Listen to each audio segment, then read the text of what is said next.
1,00,000 కోట్ల రూపాయలతో నిర్మించిన కాళేశ్వరం ప్రాజెక్టు పరిస్థితి ముందు నొయ్యి వెనుక గొయ్యిలా మారింది. ఎన్డీఎస్ఏ బృందం సూచనలతో మేడిగడ్డ బ్యారేజీ రిపేర్లు చేస్తున్నప్పుడు పెద్ద గుంత బయటపడింది.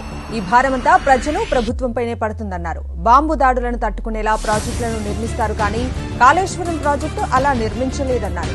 మేడిగడ్డ వద్ద కాళేశ్వరం ప్రాజెక్టుపై నీటిపారుదల శాఖ నిన్నటిదాకా మేడిగడ్డ మేడిపండులా మారిందన్నారు.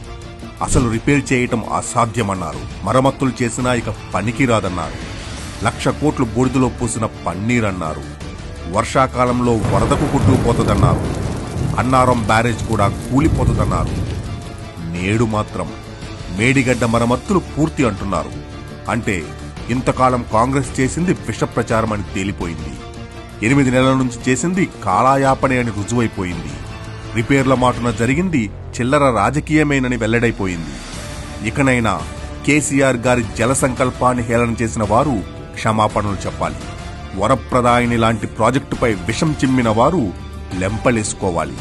కల్పతరువు లాంటి ప్రాజెక్టుపై కుట్రలు చేసిన వారు తప్పు ఒప్పుకోవాలి. తెలంగాణకే తలమానికమైన ప్రాజెక్టును తప్పుపట్టిన వారు ముక్కు నేలకు రాయాలి. జై తెలంగాణ, జై కాళేశ్వరం.